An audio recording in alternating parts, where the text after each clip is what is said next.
তো আজি আমি তোমালোকৰ যিটো ইয়াৰ আগত এখন পঢ়িছিলোঁ নিউটনৰ ছেকেণ্ড ল। তো সেই নিউটনৰ ছেকেণ্ড লটোত আমি একে লাষ্টত প্ৰমাণ কৰি কৰি এটা ফৰ্মুলা পাইছিলোঁ। সেই ফৰ্মুলাটো আছিলে আমাৰ F equal to M a. F equal to M a আমি এটা ফৰ্মুলা পাইছিলোঁ।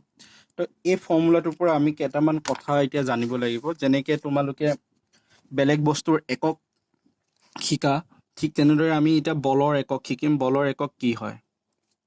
তো বলৰ একক কি হয় তোমালোকে কিছুমানে জানে চাগে, কিছুমানে নাজানে। তো এই ফৰ্মুলাটো যদি ভালদৰে মন কৰা, এইটোৱে বুজাব তোমালোকক বল, এইটোৱে তোমালোকক বুজায় ভৰ, আৰু এইটোৱে তোমালোকক বুজায় কি? ত্বৰণ। ঠিক আছে, এতিয়া আমি উলিয়াব লাগে বলৰ একক কি হ'ব। তো বলৰ এককটো কি হ'ব আমিতো ধৰি লোৱা এতিয়া আমি নাজানো বলৰ একক কি হয়। এনেই বলৰ একক নিউটন হয়। তো আমি এতিয়া নাজানো, তো আমি কেনেকৈ উলিয়াম? তো ইয়াত যদি চোৱা বল মানে এফটো কি হয়? এম এৰ সমান হয়। মানে এম এৰ যি একক জানো, আমিতো এম এৰ একক জানো। এমৰ একক আমি কি জানো? এছআই একক এমৰ কি হয়? কিলোগ্ৰাম হয়। ত্বৰণৰ একক কি হয়? Metre per second square. আৰু তোমালোকে ফৰ্মুলাটোত কি দেখিছা? F equal to M A, মানে ভৰ আৰু ত্বৰণ কি হৈছে? পূৰণ হৈছে। যদিহে ভৰ আৰু ত্বৰণ পূৰণ হৈ থাকে, তেতিয়াহ'লে বলৰ এককটো যেতিয়া আমি উলিয়াম, ইয়াৰ এককটো উলিয়াওঁতেও সেই ভৰ আৰু ত্বৰণৰ একক দুটা কি হৈ থাকিব? পূৰণ হৈ থাকিব। অৰ্থাৎ এফৰ একক কি হ'ব? ভৰৰ যিটো একক সেইটো হ'ল কিলোগ্ৰাম, আৰু ত্বৰণৰ যিটো একক মিটাৰ পাৰ ছেকেণ্ড স্কোৱাৰ। অৰ্থাৎ বলৰ একক এইটো হয় তোমালোকৰ kilogram metre per second square. ইয়াৰ আগৰ ভিডিঅ'টোতো মই কৈছিলোঁ, আজি কেনেকৈ আহিল সেইটো কৈ দিছোঁ। এতিয়া তোমালোকে যদি ইয়াক CGS এককত লিখিবলগীয়া হয়, তেতিয়া তোমালোকৰ কিলোগ্ৰামটো হৈ যাব গ্ৰাম, মিটাৰটো হৈ যাব তোমালোকৰ চেণ্টিমিটাৰ, ছেকেণ্ডটো ছেকেণ্ডে থাকিব। এতিয়া এই গোটেইখিনিকে একেলগে কোৱা হয় নিউটন বুলি কোৱা হয়। তাৰ মানে যদি তোমালোকক সোধে যে বলৰ একক কি, তোমালোকে এটা শব্দতে ক'ব পাৰা নিউটন বুলি ক'ব পাৰা। নহ'লে এনেকুৱাকৈও ক'ব পাৰা যে বলৰ একক kilogram metre per second square. ঠিক আছে, এতিয়া তোমালোকক পৰীক্ষাত প্ৰশ্ন সোধে এক নিউটন কাক বোলে। তো এতিয়া আমি সেই এক নিউটনৰ ডেফিনেশ্যনটো দিবলৈ যাওঁতে আমাৰ এইটো দৰকাৰ হ'ব, এইটো দৰকাৰ হ'ব। আৰু এই এফটোৰ পৰা আমি কি বুজো? ধৰি লোৱা এটা বস্তু আছে যাৰ ভৰ এম, তাক আমি ত্বৰণ কৰিবৰ কাৰণে যিমান বল লাগে সেইটোৱে হৈছে আমাৰ বাবে এফটো। ফৰ্মুলাটোৰ পৰা যদি অলপ বুজিব বিচাৰা এফটো কি হয়, বা এমটো কি হয়, বা এটো কি হয়। ধৰি লোৱা এইটো এটা বস্তু, ইয়াৰ এটা কি আছে? ভৰ আছে। ইয়াক আমি কি কৰিব লাগে? এটা বল দি পেলাই ত্বৰণ কৰিব লাগে। ধৰি লোৱা এইটো আমি বল দিছো, তো বল দিওঁতে কি হৈছে? গতি কৰিছে। গতি কৰিলে ত্বৰণ এটা হ'ব। তো এইখিনি গতি কৰিবৰ কাৰণে বা এইখিনি ত্বৰণ কৰিবৰ কাৰণে যিটো বল লাগে সেইটোৱে হৈছে আমাৰ এফটো। ঠিক আছে, তো এতিয়া এই এফটো মানে আমি কিমান এফ প্ৰয়োগ কৰিলো? বস্তু এটা ত্বৰণ কৰিবৰ কাৰণে কিমান এফ প্ৰয়োগ কৰিলো বা কিমান নিউটন বল প্ৰয়োগ কৰিলো, সেইটো আমি বিচাৰিব লাগিব। আমাক অংক দিব পিছত, সেইবোৰ আমি কৰিব লাগিব। তো সেইটোকে আমি এক নিউটন বুলি ক'ম, বা ধৰি লোৱা সেই এক নিউটনৰ ডেফিনেশ্যনটো দিবৰ কাৰণে আমাক এইখিনি দৰকাৰ হ'ব। এক নিউটনৰ ডেফিনেশ্যনটো তোমালোকৰ কিতাপতো আছে, পঢ়ি চাব পাৰা। তাত কি কৈছে? 1 কিলোগ্ৰাম ভৰৰ বস্তু এটাৰ ওপৰত ক্ৰিয়া কৰি 1 মিটাৰ পাৰ ছেকেণ্ড স্কোৱাৰ ত্বৰণ সৃষ্টি কৰিব পৰা বলক 1 নিউটন বোলে। এতিয়া কথাটো হ'ল, এইটো কথা কিয় ক'লে? মানে সূত্ৰটো যে দিলে বা ডেফিনেশ্যনটো এনেকৈ যে দিলে, কিয় দিলে? এইটো দিয়াৰ কাৰণটো এইটো হ'ল তোমালোকৰ দ্বিতীয় সূত্ৰটো, F equal to M A, আৰু ইয়াৰ এফৰ একক কি? তোমালোকৰ নিউটন হৈছে, আৰু এমৰ একক কিলোগ্ৰাম, ত্বৰণৰ একক মিটাৰ পাৰ ছেকেণ্ড স্কোৱাৰ। এতিয়া তোমালোকক সুধিছে 1 নিউটন মানে কি? নিউটনক ইংৰাজীত এনেৰে লিখা হয়। নিউটনৰ যিটো একক সেইটোক এনেৰে লিখা হয়। মানে 1 নিউটন বুলি কোৱাৰ লগত চোৱা, নিউটনটোৰ এককত যেতিয়া 1 দিলা, তো এই কিলোগ্ৰামৰ একক ইয়াতো 1 এটা দিব লাগিব, মানে 1 কিলোগ্ৰাম, আৰু 1 মিটাৰ পাৰ ছেকেণ্ড স্কোৱাৰ। তাৰমানে কি হৈ গ'ল? 1 নিউটন সমান 1 kilogram into 1 metre per second square. তো এই কথাটো যদি লিখিবলগীয়া হয়, কি লিখিবা? নিউটনৰ ছেকেণ্ড সূত্ৰটোৱে কি কয়, মানে ফৰ্মুলাটোৰ পৰা কি কয়? যে কোনো এটা বস্তু যাৰ ভৰ এম, তাক ত্বৰণ কৰিবৰ কাৰণে যিটো বল লাগে সেইটো হৈছে আমাৰ বাবে এফ। এতিয়া 1 নিউটনটো যদি সোধে, 1 নিউটন মানে কি? তেতিয়া ক'ব লাগিব যে যদি 1 কিলোগ্ৰাম ভৰৰ বস্তু এটা 1 মিটাৰ পাৰ ছেকেণ্ড স্কোৱাৰ ত্বৰণ কৰিবলৈ যিমান বলৰ প্ৰয়োজন হয় সেইটোৱে হৈছে আমাৰ বাবে 1 নিউটন। বা তোমালোকে বনাই যদি লিখিব বিচাৰা 1 কিলোগ্ৰাম ভৰৰ বস্তু এটা 1 মিটাৰ পাৰ ছেকেণ্ড স্কোৱাৰ ত্বৰণ সৃষ্টি কৰিবলৈ যিমানখিনি বলৰ প্ৰয়োজন হয় সেই বলটো হৈছে আমাৰ বাবে 1 নিউটন। আৰু মই ডেফিনেশ্যন অলৰেডি লিখিয়ে থৈ দিছোঁ, তোমালোকে এইটোও লিখি ল'ব পাৰা। 1 কিলোগ্ৰাম ভৰৰ বস্তুৰ ওপৰত ক্ৰিয়া কৰি 1 মিটাৰ পাৰ ছেকেণ্ড স্কোৱাৰ ত্বৰণ সৃষ্টি কৰিব পৰা বলক 1 নিউটন বোলে।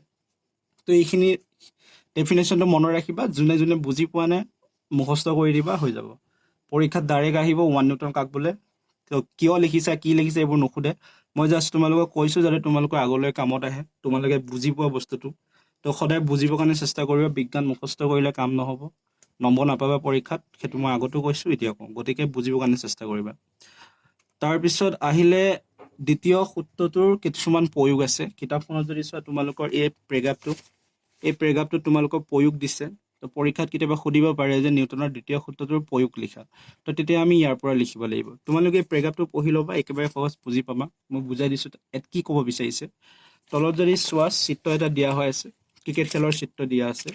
তো যেতিয়া এটা ক্ৰিকেটাৰে কি কৰে, খেলত বল এটা কেটচ ধৰে, তো তোমালোকে দেখিছা চাগে বলটো আহি যেতিয়া হাতত সোমায় তো ঘপককৈ হাতখন ৰাখি নিদিয়ে, কি কৰে অলপ তললৈ আনে, তাৰপিছত তললৈ আনে, তাৰপিছত একে তলত আনি পেলাই বলটো ধৰি ৰাখে। এইটো কিয় কৰে? এইটো আছে আমাৰ নিউটনৰ ছেকেণ্ড সূত্ৰটোতে। তোমালোকে প্ৰেগ্ৰাফটো পঢ়িলে মই পঢ়িয়ে দিছোঁ বাৰু। তো ইয়াত কি কৈছে চোৱা, দৈনন্দিন জীৱনত গতি বিষয়ক দ্বিতীয় সূত্ৰৰ বহুতো প্ৰয়োগ দেখিবলৈ পোৱা যায়। তীব্ৰ বেগেৰে অহা ক্ৰিকেট বলটো ধৰোঁতে ক্ষেত্ৰৰক্ষকজনে হাত দুখন গতিশীল বলটোৰ সৈতে পিছলৈ টানি অনাটো লক্ষ্য কৰিছা নিশ্চয়। ইয়াৰ যোগেদি ক্ষেত্ৰৰক্ষকজনে তীব্ৰবেগী ক্ৰিকেট বলটো বেগ শূন্য হওঁতে প্ৰয়োজন হোৱা সময় দীঘলীয়া কৰে। তো এনেকৈ বলটো ত্বৰণ কমোৱা হয় আৰু তাৰ ফলস্বৰূপে তীব্ৰবেগী বলটো ধৰোঁতে হোৱা সংঘাতৰ প্ৰাবল্য কমি যায়। তো বলটো হঠাতে ৰখালে তাৰ সুতীব্ৰ বেগ অতি কম সময়ৰ ভিতৰত শূন্যলৈ কমিব। তো এই ক্ষেত্ৰত ভৰবেগৰ পৰিৱৰ্তনৰ হাৰ বেছি হ'ব, সেইবাবে বলটো ধৰিবৰ বাবে অধিক মানৰ বল প্ৰয়োগ কৰিব লাগিব। তো ইয়াত ক'ব বিচাৰিছে যেতিয়া ক্ৰিকেটাৰজনে বলটো প্ৰথমে ধৰে, সি যদি হাতখন যদি লগতে ৰাখি দিয়ে তেতিয়া কি হ'ব, বলটো যিটো বেগত আহি আছে সেই বেগটো কমিবৰ কাৰণে সি সময় নাপাব। তো যদিহে বলটো ধৰি পেলাই লাহে লাহে হাতখন তললৈ অনা হয় বা পিছুৱাই দিয়া হয়, তেতিয়াহ'লে বলটো যিটো বেগত আহি আছিলে সেই বেগটো কমিবৰ কাৰণে এটা সময় পাব। তো তাৰ ফলত কি হ'ব, যদিহে সি বেছি সময় পায়, বস্তুটোৰ মানে বলটোৰ বেগ কমিবৰ কাৰণে যদি বেছি সময় পায়, তেতিয়াহ'লে তাৰ বলৰ পৰিমাণটো কম হ'ব। ইয়াত বল মানে আকৌ এইটো মই বেলেগ বলৰ কথা কৈছোঁ, ফ'ৰ্চ হৈছে। ইয়াত দুইটা একেই হৈ গ'ল, এটা হ'ল ক্ৰিকেট বল, এটা হ'ল বল যিটো আমি প্ৰয়োগ কৰোঁ। তো মই এইবাৰ ক্ৰিকেট বল বুলি ক'ম বাৰু, কাৰণ দুইটা খেলি মেলি হৈ যাব নোৱাৰে, ইটোও বল হ'ব সিটোও বল হ'ব। তো যেতিয়া এজন ক্ৰিকেটাৰে ক্ৰিকেট বলটো ধৰোঁতে সি হাতখন পিছুৱাই দিয়ে। হাতখন পিছুৱাই দিয়াৰ কাৰণটো এইটো হ'ল যাতে ক্ৰিকেট বলটো আহি পেলাই হাতখনত যেতিয়া সোমায়, সেই ক্ৰিকেট বলটোৱে তাৰ বেগটো সলনি কৰিবৰ কাৰণে বা বেগটো শূন্যলৈ আহিবৰ কাৰণে যাতে বেছি সময় পায়। আৰু এইটো এই কাৰণে হয়, যদিহে সি সময় নাপায়, মানে ক্ৰিকেট বলটো শূন্য বেগ হ'বলৈ সময় নাপায়, লগতে ধৰি যদি হাতখন ঠাইতে ৰাখি থৈ দিওঁ, তেতিয়াহ'লে ক্ৰিকেট বলটোৱে শূন্য হ'বৰ কাৰণে বহুত কম সময় পায়, যাৰ ফলত হাতখনত আঘাত পোৱা চান্স থাকে। তো সেইবাবে ক্ৰিকেটাৰবোৰে কি কৰে, যেতিয়া ক্ৰিকেট বলটো ধৰে তেতিয়া ক্ৰিকেট বলটো অলপ ধৰি পেলাই পিছুৱাই লৈ আহে, যাৰ ফলত সময় বেছি পায় ক্ৰিকেট বলটো যিটো বেগত আহি আছিল তাৰ পৰা শূন্য বেগ হ'বৰ কাৰণে। আৰু এইটো এই কাৰণে কৰা হয় কিয়নো যদিহে ক্ৰিকেট বলটোৱে বেগটো শূন্য হ'বৰ কাৰণে বেছি সময় পায়, তেতিয়াহ'লে সেই ক্ৰিকেট বলটোৰ বাবে বলটো যিটো বল হ'ব, আমি যিটো ফ'ৰ্চ ক'ম ইংৰাজীত বল, সেই বলটো কমি যাব। আৰু যদিহে ক্ৰিকেট বলটোৱে কম সময় পায় ৰখিবৰ কাৰণে, তেতিয়াহ'লে তাৰ যিটো ফ'ৰ্চ হ'ব, বল হ'ব, সেইটো বেছি হ'ব, যাৰ ফলত হাতখনে আঘাত পাব। মই ফৰ্মুলাৰ পৰা দেখাই আছোঁ, তেতিয়া বুজি পাবা, কাৰণ শব্দকেইটা একে নিচিনা হৈছে, তো সেইকাৰণে। তো ফৰ্মুলাটো ধৰি লোৱা তোমালোকৰ এইটো ফৰ্মুলা F=ma হৈছে। আৰু a মানে কি আছিলে তোমালোকৰ, v - u / t হ'ল। এতিয়া ধৰি লোৱা এটা ক্ৰিকেট বল আহিলে, বলটো আহোঁতে ক্ৰিকেটাৰজনে ধৰি পেলাই, খেলুৱৈজনে ধৰি পেলাই লগতে ৰাখি দিলে, যাৰ ফলত কি হ'ল, টিটো তোমাৰ বহুত কম হৈ গ'ল। ধৰি লোৱা টিটো 1 ছেকেণ্ডে হৈ গ'ল। তো টিটো যেতিয়া 1 ছেকেণ্ড হ'ব, এফটো তোমাৰ বাঢ়িবনে নাই? কাৰণ যদি ভালদৰে চোৱা, এই টিটো এফৰ লগত কি হৈ আছে, ব্যস্তানুপাতিক হৈ আছে। তো যেতিয়া টিটো এফৰ লগত ব্যস্তানুপাতিক হৈ আছে, টিটো কমিলে এফটো কি হ'ব বাঢ়িব। তাৰ মানে যেতিয়া বলটো ক্ৰিকেট বলটো ধৰোতে কম সময় দিব ক্ৰিকেটাৰজনে তাৰ বেগটো কমিবৰ কাৰণে, তেতিয়া ক্ৰিকেট বলটোৰ বল বাঢ়িব বা ফ'ৰ্চ বাঢ়িব, যাৰ ফলত হাতখনত কষ্ট পোৱাৰ চান্স বেছি থাকিব। কিন্তু যদিহে ক্ৰিকেট বলটো ধৰি পেলাই পিছুৱাই অনা হয়, তেতিয়াহ'লে তাৰ সময়টো বাঢ়িব, মানে ক্ৰিকেট বলটো ৰখিবৰ কাৰণে বেগটো কমিবৰ কাৰণে সময় বেছি হ'ব আৰু সময়টো বেছি হোৱাৰ লগতে বলটো কি হৈ যাব কমি যাব, কাৰণ সময়ৰ লগত এফটো কি হৈ আছে ব্যস্তানুপাতিক হৈ আছে। আৰু যেতিয়াই এফটো কমিব, মানে ক্ৰিকেট বলটো যে আহি আছে তাৰ এফটো যেতিয়া কমি যাব, মানে বলটো যেতিয়া কমি যাব, তেতিয়াহ'লে হাতত আঘাত পোৱা সম্ভাৱনাটো বেছি নাথাকে। আৰু ঠিক এইটোৰ লগতে আৰু এটা উদাহৰণ দিছে, আৰু এটা মানে কি দিছে তোমালোকক প্ৰয়োগ দিছে, সেইটো হ'ল যেনেকে লং জাম্প মাৰে। লং জাম্প মাৰোতে দেখিছে তোমালোকে বালি দিয়া হয়, এনেকে অলপ মাটিখিনি হেৰি কৰি দিয়া হয়। তো এইটো এইকাৰণে দিয়া হয় যেতিয়া জাম্প মাৰি যায়, যাতে ভৰি দুখন ৰখিবৰ কাৰণে অলপমান সময় পায়। যদিহে ভালদৰে চোৱা, জাম্প মাৰোতে কি হয়, বালিত ভৰি দুখন পিছলি পেলাই অলপ দূৰ গুচি যায়। তো এইটো এইকাৰণে হয় যাতে ভৰি দুখন ৰখিবৰ কাৰণে অলপ সময় পায়, যাৰ ফলত মানুহটো থিয় হৈ থাকিব বা এটা বেলেঞ্চত থাকিবৰ কাৰণে যাতে বেছি বল প্ৰয়োগ কৰিবলগীয়া নহয়। হৈছে, তো এইটো কৈছোৱে কিয় হয় সময় আৰু বলৰ মাজত, এইটোৱে হ'ল তোমালোকৰ ৰিলেশ্যন, কি বুলি কয়, এই ফৰ্মুলাটো টি আৰু এফটো কি হয় তোমালোকৰ ব্যস্তানুপাতিক হয়। তাৰপিছত আহিলে আমাৰ নিউটনৰ তৃতীয় সূত্ৰ। তো নিউটনৰ তৃতীয় সূত্ৰটো হ'ল, এইটো লিখি ল'বা, নিউটনৰ তৃতীয় সূত্ৰটো প্ৰথমে পঢ়ি দিছো কি হয় নিউটনৰ তৃতীয় সূত্ৰটো। তো ইয়াত কৈছে নিউটনৰ মতে প্ৰতিটো বস্তুৰ এটা সমান আৰু বিপৰীতমুখী প্ৰতিক্ৰিয়া থাকে, আৰু সূত্ৰটো হ'ল তোমালোকৰ এইটোৱে।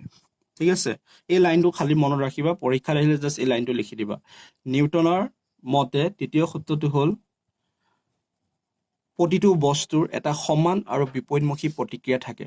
তাৰমানে ইয়াৰ পৰা এইটো ক'ব বিচাৰিছে, যদিহে এটা বস্তুৱে আন এটা বস্তুৰ ওপৰত বল প্ৰয়োগ কৰে, বা এটা বস্তুৱে যদি আন এটা বস্তুত কিবা এটা কাম কৰে, তেতিয়াহ'লে সেই বস্তুটোৱে তাৰ বিপৰীত বস্তুটোৰ পৰা নিশ্চয় কিবা এটা প্ৰতিক্ৰিয়া পাব, বা এটা বিপৰীতমুখী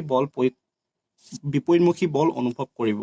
ঠিক আছে, যেনেকৈ উদাহৰণ হিচাপে ল'ব পাৰা, তুমি যদি কাৰোবাক চৰ মাৰা, তোমাকো উল্টাকে চৰ মাৰিব। ঠিক আছে, তো প্ৰতিটো বস্তুৰে এটা সমান আৰু বিপৰীতমুখী প্ৰতিক্ৰিয়া থাকে। তো এইটো হৈছে তোমালোকৰ নিউটনৰ তৃতীয় সূত্ৰ।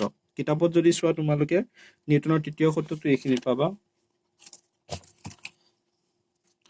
গতি বিষয়ক নিউটনৰ তৃতীয় সূত্ৰ।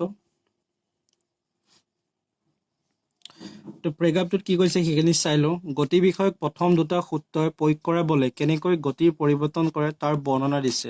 তো আগৰ সূত্ৰ দুটাৰ কথা কৈছে, এইখিনিলৈকে বাদ দিয়া। তো গতি বিষয়ক তৃতীয় সূত্ৰ মতে বস্তু এটাই আন এটাৰ ওপৰত বল প্ৰয়োগ কৰিলে আনটো বস্তুৱে তাৎক্ষণিকভাৱে প্ৰথমটোৰ ওপৰত ওলোটাই বল প্ৰয়োগ কৰে। সেইটো অলপ আগত কৈছোৱে, কোনো এটা বস্তুৱে যদি আন এটা বস্তুৰ ওপৰত বল প্ৰয়োগ কৰে, তেতিয়াহ'লে সেই বস্তুটোৱে তাৎক্ষণিকভাৱে লগতে এটা কি দিব, বেলেগ এটা বিপৰীতমুখী বল এটা দিব। তো এই দুটা বলৰ মান সদায় সমান থাকে।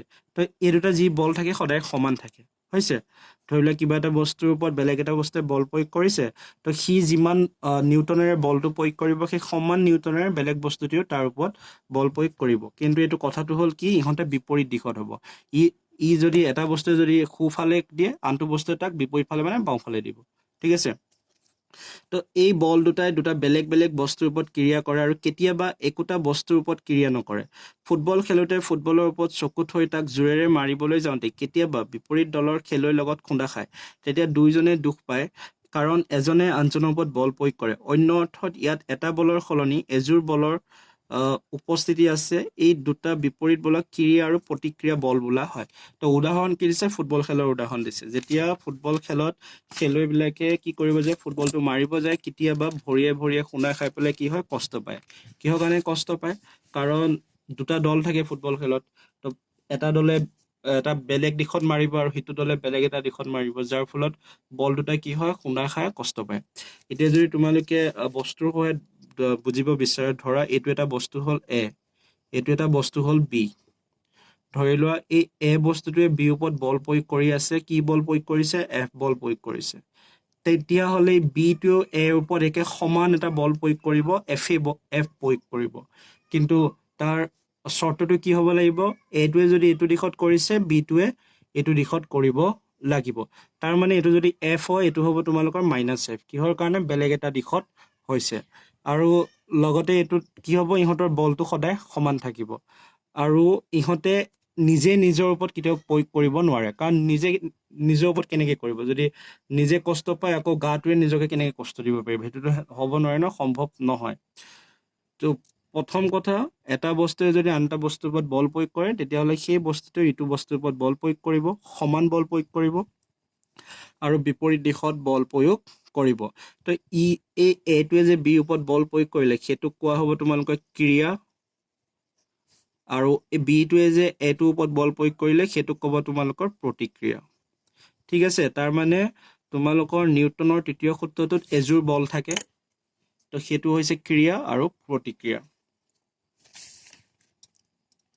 বাকি ফৰ্মুলাটো এইখিনি মানে সূত্ৰটো এইখিনিলৈকে আছিলে বাকিবিলাক তোমালোকৰ উদাহৰণ হয় উদাহৰণ মানে ইহঁতৰ প্ৰয়োগ হয় কেনেকৈ প্ৰয়োগ হৈছে কি হৈছে ঠিক আছে তো এইখিনি বেলেগ এটা ভিডিঅ'ত পঢ়াম এই নিউটনৰ তৃতীয় সূত্ৰটোৱে অলপ গাণিতিক ৰূপ এটা মই লিখি থৈ দিছোঁ সেইটো তোমালোকে লিখি ল'বা তো এইটো যদি চোৱা ইয়াত অৰ্থাৎ কোনো এটা বস্তুৱে আন এটা বস্তুৰ এইখিনি মানে নিউটনৰ যিটো তৃতীয় সূত্ৰ পৰীক্ষাটো তোমালোকক সুধিব নিউটনৰ তৃতীয় সূত্ৰটো লিখা বুলি কিন্তু কেতিয়াবা তোমালোকক নম্বৰ বেছিকৈ দিব নিউটনৰ তৃতীয় সূত্ৰটো লিখি অলপ বহলাই লিখা বুলি যদি সোধে তেতিয়া তোমালোকে 3 নম্বৰ দিলে তেতিয়া তোমালোকে জাষ্ট এই লাইনটো লিখি দিলেই নহ'ব অকণমান ভালদৰে লিখিব লাগিব তো সেনেকুৱা যদি প্ৰশ্ন আহে তোমালোকে এইখিনি লিখিবা তো ইয়াত প্ৰথমে লিখিবা নিউটনৰ মতে প্ৰতিটো বস্তুৰ এটা সমান আৰু বিপৰীতমুখী প্ৰতিক্ৰিয়া থাকে অৰ্থাৎ কোনো এটা বস্তুৱে আন এটা বস্তুৰ ওপৰত বল প্ৰয়োগ কৰিলে আনটো বস্তুৱে প্ৰথম বস্তুটোৰ ওপৰত বিপৰীত দিশত এটা বল প্ৰয়োগ কৰিব হৈছে তো যিখিনি কথা আছিলে নিউটনৰ তৃতীয় সূত্ৰটোত